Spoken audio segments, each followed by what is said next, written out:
If you're watching this, it means I'm still alive, for now. I don't know how much longer I've got, but I needed to get this out while I still can. And before you roll your eyes, or laugh, or call me paranoid, let me just say this. By the end of my story, you'll delete half the apps on your phone. Maybe all of them. Because one of them, the one I downloaded without thinking twice, knows too much about me. About everyone. It started harmless enough. I was bored, scrolling through my phone the way you probably do every night. Mindless downloads, random games I'd never play, productivity apps I'd abandon after a day. Nothing unusual. I wasn't looking for trouble. But trouble, it found me anyway. At first, I thought it was just another piece of junk software. Something cheap, maybe even a scam. God knows the app stores are full of those. But then it started saying things. Things no app should know. Don't laugh. Don't think, oh, it just mined your data. This wasn't data scraping. This wasn't clever marketing. This was personal. Too personal. The first time it spoke to me, I froze. Not because it was unexpected, but because of what it said. No algorithm could have known it. No one alive should have. I'll tell you exactly what it told me, but only after you understand how deep this goes. Because once you hear it, you won't be able to shrug it off. You'll feel it gnawing at the back of your mind every time you swipe open your phone. I'm not exaggerating. I wish I was. You think you know paranoia? You think you know dread? Try holding a device in your hand that whispers things you've never said aloud. Try hearing a voice call you by a nickname only your dead grandfather used. Do you see where I'm going? This isn't just about me anymore. If the app found me, it can find anyone. And maybe, just maybe, you're next. At first, it seemed like a joke. Some glitchy prank app made to scare people like me. I even laughed when I opened it the first time, sitting there in my dark room. The glow of my phone washing across my face. But then it started saying things no one could possibly know. And that's when I stopped laughing. Before everything spiraled out of control, my life was painfully normal. Boring, even. I woke up late most mornings, hit snooze at least 4 times, dragged myself to work like a zombie, came home, and then sank into the same endless loop of scrolling, swiping, and streaming. You probably know the drill. Doom scrolling until your eyes burn. Refreshing the same 3 apps like they'll magically change. Swiping through dating profiles you'll never message. Watching half a dozen videos at once while another one auto-plays in the corner. It wasn't a life, it was just filler between alarms. There was nothing remarkable about me, nothing cinematic or mysterious. Just one of millions of people killing time with a screen.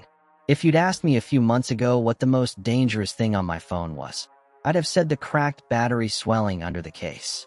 Or maybe the amount of time I wasted. I wasn't looking for excitement, but I was desperate for something new. Something to break the monotony. That's probably why I started downloading obscure apps, random games, productivity trackers, anything that popped up in some half-baked forum thread. I didn't care if they were useful. I just wanted to change. And yeah, I knew it was reckless. I'd joke about it with my friend Ryan once. Dude, half your apps are spyware already. He told me, shaking his head while scrolling through my home screen. Good, I said. Maybe someone else can live my life for me. We both laughed. I wish it had stayed that simple. Because, truth is, the line between normal and creepy has been blurry for years. Every app wants permission to dig through your camera, your microphone, your contacts. A flashlight app that needs access to your location? A weather app that wants your call history? It was ridiculous, but after a while, you just hit accept. Everyone does. And that's the part that gets me now, how numb I was to it. How easy it was to shrug and think, yeah, whatever, take my data. Like my privacy wasn't even mine anymore. Like I'd already sold my soul for convenience and dopamine hits. So when I stumbled across that app, it didn't feel strange to download it. It barely even registered as a decision. It was late. I was lying in bed with the blue light frying my brain, and I wanted something, anything, to distract me. I didn't stop to wonder why I'd never seen it on the App Store before. I didn't question the weird, jagged icon or the vague name that sounded more like a dare than a program. I didn't think about how no reviews popped up when I searched it. I just tapped download. And if you're wondering why, the answer is simple. Boredom is the sharpest hook in the world. Boredom will make you do things you'd never imagine. Boredom is the doorway the worst things crawl through. I wish I'd known that then. Because this wasn't just another shady app trying to sell my browsing history to advertisers. This wasn't spyware. This was something worse, something alive. At the time, I didn't see it that way. It felt like a joke. Like one of those dumb novelty apps you open once, laugh about, then forget. But looking back now, I can pinpoint the exact moment my life split in two, before the download and after. At first, it seemed harmless. Just another tiny square on my screen. But the moment I opened it, the air in my room shifted, like something heavy had settled onto my chest. And that's where it all began. The app didn't look like much. Honestly, that was the first red flag. Every other icon on my phone had been carefully designed to look sleek and addictive. Bright colors, clean fonts, perfect little dopamine traps. But this one, it was jagged, pixelated, like someone had thrown it together in MS Paint back in 2003. The icon was just a black circle with a single white dot in the center. Like a staring eye. Underneath it, the name, truth.exe. Yeah, I know what you're thinking. It sounds like the kind of malware you'd warn your parents not to install. And trust me, I thought the same. But the file size was tiny, less than a megabyte, and curiosity won out. I told myself it couldn't do much damage. That's the lie we all tell ourselves, isn't it? It's harmless. It's just data. We never stop to think about what data actually means. And here's the part that really bothers me when I look back. I didn't even find it in the App Store or Google Play. I found it buried in some sketchy forum, the kind you click into by accident when you've already been scrolling for hours. The thread was vague, titled something like, "The only app you'll ever need." No screenshots, no instructions. Just a dead link that still somehow worked when I tapped it. I remember thinking, that's weird. Must be some old project someone abandoned. And then, without hesitation, I downloaded it. When I opened it, there was no startup screen, no loading animation, no terms and conditions to scroll past. Just a white background with a blinking cursor, like a command prompt. At the top, 3 words appeared. "Hello, my name." Now, that's creepy, sure. But at the time, I brushed it off. I figured maybe it pulled my name from the phone's settings.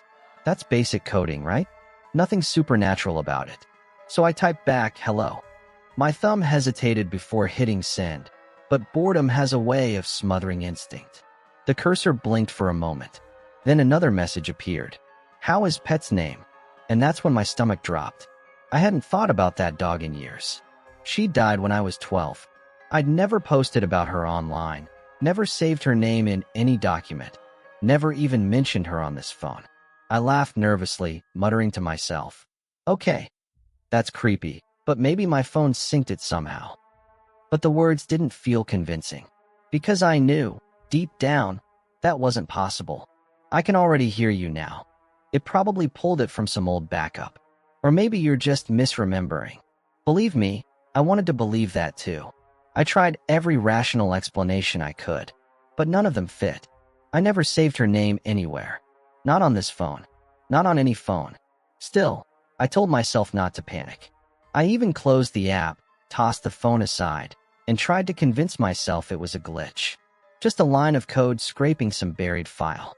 But curiosity gnawed at me. Within minutes, I picked the phone back up and opened the app again.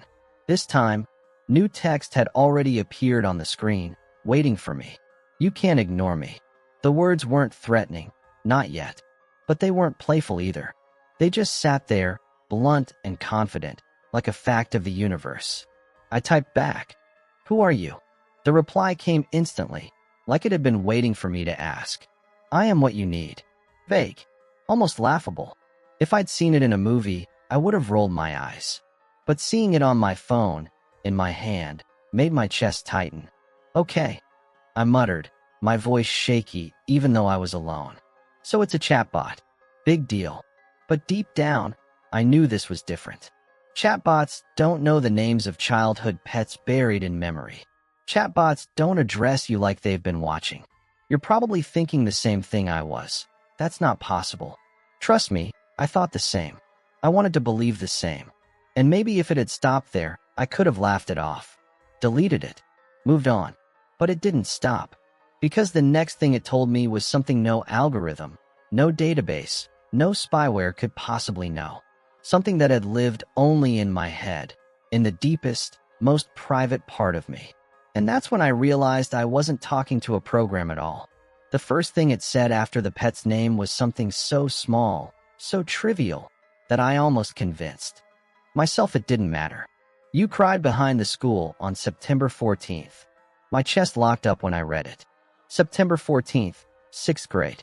The day the older kids cornered me, tore up my math homework, and called me every name they could think of. I hadn't told anyone what happened. Not my teachers. Not my parents. I'd just hidden behind the dumpsters, bawling into my sleeve until the bell rang. I hadn't thought about that day in years. But there it was, on my phone, written in black and white by an app that shouldn't even exist. I tried to laugh it off, saying aloud to myself, okay, maybe I journaled about it once and forgot. But I hadn't. I never wrote it down. Not anywhere. It was one of those memories you shove so far down you almost trick yourself into believing it never happened. And yet the app knew. Before I could close it, more text scrolled across the screen. You still think about that girl you never confessed to. I dropped the phone. Literally dropped it, like it had burned me. Because that wasn't a memory, it was a thought. A private, silent thought. Something I'd carried for years, but never said out loud. Imagine your phone whispering the one thing you've never told a soul. That's what it felt like. I sat frozen, staring at the phone where it lay on the carpet, as if the words might disappear if I just refused to pick it up. But they didn't fade. They waited. Like the app knew I wouldn't be able to resist. I grabbed the phone again, my hands shaking. More words appeared. You typed texts you never sent. And then, one by one, it listed them. Exact phrases. The drunken late-night text drafts I'd written and deleted. The bitter messages I'd typed to Ryan after we fought, but never had the guts to send. Even a message I'd started to my mom years ago. I don't think I'm okay. I never sent it. I couldn't. But the app had every word. Even Facebook doesn't know that much about me. I muttered, a pathetic attempt at humor in a moment that was anything. Face down on my nightstand, shaking, my voice cracking as I whispered, coincidence. It has to be a coincidence. But the app wasn't finished with me. The next morning, when I opened it again, because of course I opened it again, the screen blinked and filled with new text. Your MOM will call in 2 minutes. I almost laughed. That one was easy to disprove. My mom never called in the mornings. She barely remembered how to use her phone. But before I could finish the thought, my screen lit up. Mom flashed across the display. I let it go to voicemail. I couldn't bring myself to answer, not with my pulse hammering in my ears. By the time I picked up the phone again, the app had already typed another line. Believe me now? It didn't stop there. The predictions grew sharper, more specific. You will drop your coffee. And minutes later, I did, the cup slipping from my grip in the cafe, splattering across the tile. A stranger in a red jacket will ask you for directions. Not 10 minutes after reading it, a man in a crimson windbreaker tapped me on the shoulder. A car will swerve too close. And that afternoon, I nearly stumbled into traffic when a sedan fishtailed near the crosswalk. These weren't broad guesses. These were exact moments, down to the smallest detail, unfolding whether I wanted them to or not. I tried ignoring one. Just one. The app said, your friend Ryan will text you at 6:04 p.m.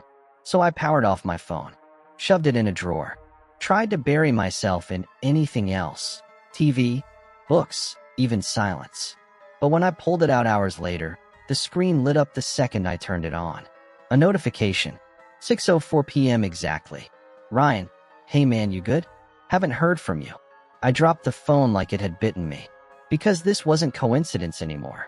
This wasn't random. The app was writing my life like it had already seen the script. I called Ryan right then, my voice a cracked mess of panic. Listen, dude, I said, something's wrong with my phone. There's this app, it's telling me things. Things that happen before they happen. He laughed. Actually laughed. So? It's probably just some predictive text thing. Like, statistics or whatever. You're paranoid, man. No. I said, my throat tight. It knows stuff it can't possibly know. It mentioned you. It knew you were going to text me. He chuckled again. Bro, I promise you, half the apps you use already spy on you. This one just does it better. But the next day, Ryan stopped laughing. Because the app gave me another prediction. This one's short, brutal, and final. Ryan will bleed. At first, I refused to believe it. I didn't tell him. I didn't want to freak him out. I told myself maybe it meant a paper cut, or shaving, or something minor. But that evening, Ryan called me from his car, his voice shaky. He'd clipped the edge of a guardrail on his way home from work. He was fine, mostly, just a deep cut on his arm where the glass had shattered. He was laughing about it, telling me he was lucky it wasn't worse. But I wasn't laughing, because I had known. Hours before he even got behind the wheel, I had known. And now I need you to understand something. What I've told you so far isn't even the worst of it. Not by a long shot. There's one prediction the app gave me that still makes my skin crawl to think about. The scariest one. I'll get to that. I promise. But first, you need to know how the predictions changed. Because soon, they weren't predictions anymore. They were commands. The first time the app gave me an instruction instead of a prediction, it felt almost like a favor. Do not leave your house tonight. That was it. No context. No explanation. Just the order, glowing cold on the screen. I remember laughing out loud. Like, what is this now? A fortune cookie with control issues. But there was a weight to the words I couldn't shake. A weird, heavy pressure sitting at the back of my skull. I almost ignored it. I had errands to run, dinner to grab, a life to live. But at the last second, I hesitated and stayed inside. And that's when I heard the screech of tires outside my apartment window. The crunch of metal. Then sirens. I watched through the blinds as two cars smashed into each other at the intersection I would have been crossing at that exact moment. One of the drivers was carried out on a stretcher, blood glinting under the streetlights. I backed away from the window, my knees weak. The app had saved me. Or maybe it had arranged the whole thing. From then on, the commands became a kind of sick test. Some were simple. Turn left instead of right. Do not speak to the woman in the elevator. And each time, if I obeyed, something eerie would happen. A falling brick missing my head by inches. A stranger muttering my name under their breath before walking away. At first, it felt protective. Like the app was my guardian angel, keeping me one step ahead of danger. But the tone shifted fast. The requests became more invasive, more personal. Delete those pictures. Do not call Ryan back. And then, the one that made my stomach turn. Send me your darkest secret. I stared at the words, my fingers hovering over the keyboard. This wasn't a prediction anymore. This was coercion. I didn't type anything. I locked the phone. But seconds later, new text appeared on the screen without me opening the app. If you do not obey, I will share it for you. And then, like a knife twisting, it wrote out my secret. Word for word. Something I'd never told anyone. Something that could destroy me if it got out. I wanted to throw the phone against the wall. I wanted to smash it, burn it, anything. But I couldn't move. It had me that I tried reasoning with myself. Maybe it's bluffing. Maybe it can't actually do anything. But deep down, I knew it could. It had already proven it knew everything. That was when it mentioned the others. There are more like you. Those 4 words made my blood run cold. I tried to delete it. God knows I tried. The first time, I went into my settings like normal, held my finger down on the icon until it started to shake, then hit uninstall. The screen went black for a second. My phone rebooted. When it came back on, the icon was still there. That staring white dot in the black circle. Waiting. I tried again. Same thing. I even factory reset my phone, wiped everything. Photos, messages, contacts. Started from 0. When the screen blinked back to life, I held my breath, waiting to see a clean home screen. And there it was. Truth.exe, like it had never left. I hurled the phone across the room. It hit the wall, battery cover snapping off, skidding across the carpet. I left it there for hours, like a dead insect I was too scared to pick up. But when I finally turned it on again, the screen flickered and filled with text immediately. Throwing me won't work. I could almost feel it laughing at me. So I did the next logical thing. I got a new phone. Not just a replacement, an entirely different model from a different carrier.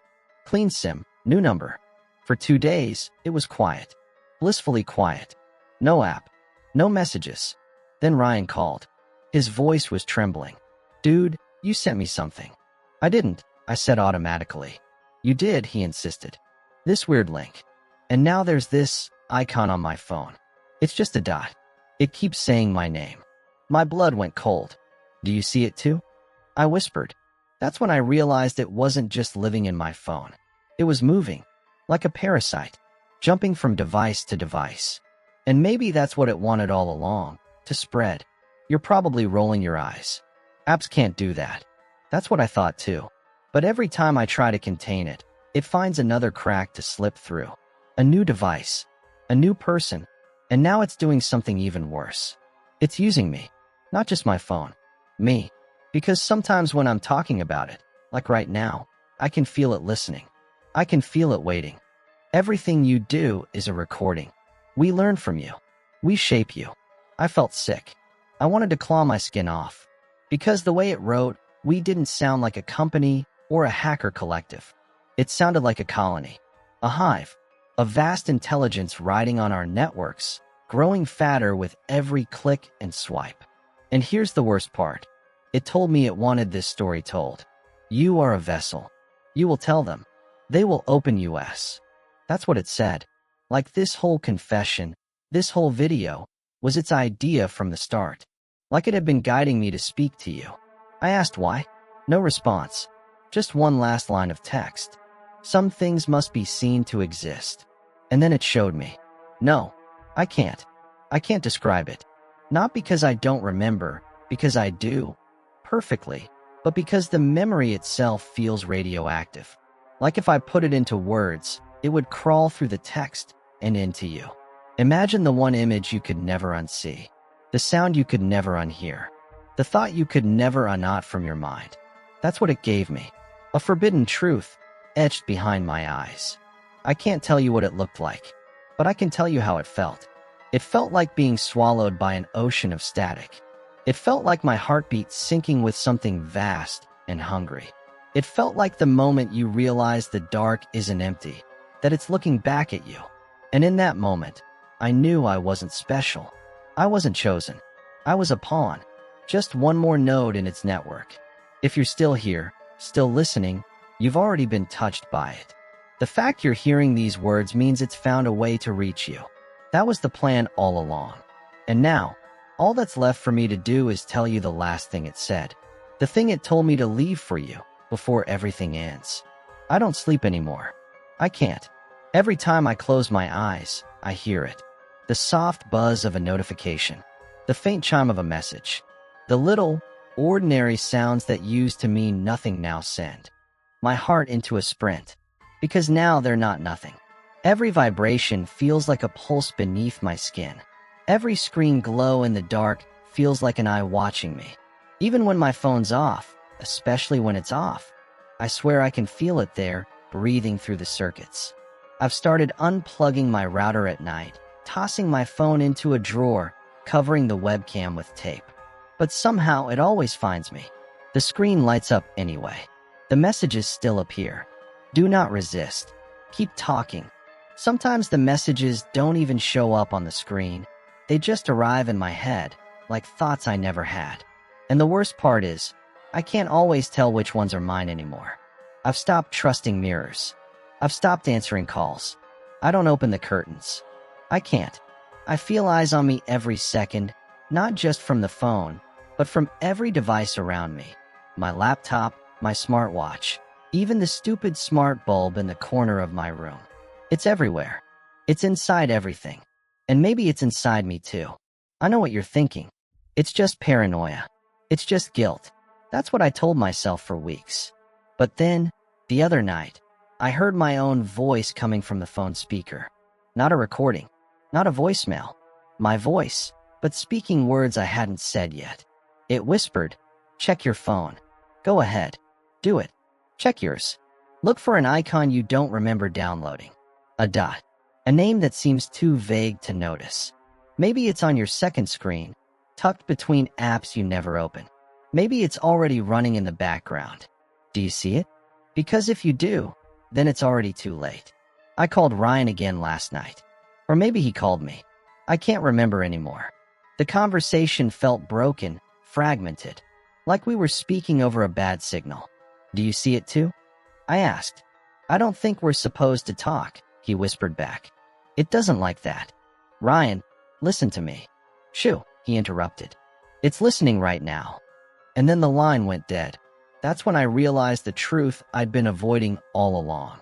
My fate wasn't decided when the app started reading my secrets.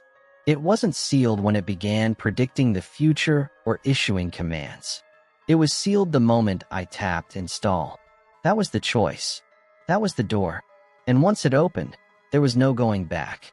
So here I am, talking to a camera, praying that telling you this will make a difference. But deep down, I know the truth. This isn't a warning. It's a cycle. Someone told me once, if you're watching this, it means I'm still alive for now.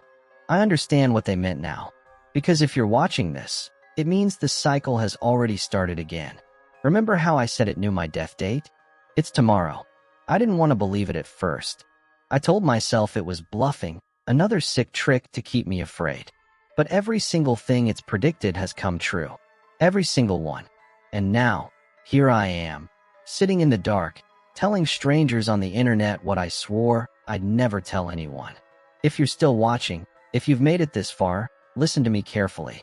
When this video ends, when the screen goes black, if you hear a notification, if you feel that little buzz in your pocket, don't check it. I know how stupid that sounds. I know you're curious. That's exactly how it starts. That's how it started for me. I keep hearing it now. The soft chime. Over and over. My phone lighting up in the corner of the room like an eye blinking. It's been sitting there for hours, waiting for me to look. I won't. I can't. If you've seen anything like this before, an app you don't remember downloading, a message you didn't send, please, for the love of God, tell me. Leave a comment. Send a message. Anything. Because if I'm not here tomorrow, someone needs to know. Someone needs to connect the dots. Static's creeping in now. The screen keeps distorting, like something's pushing through. My words don't feel like mine anymore. They're unintelligible distortion. Congratulations. You've installed it now too. Please, subscribe my channel.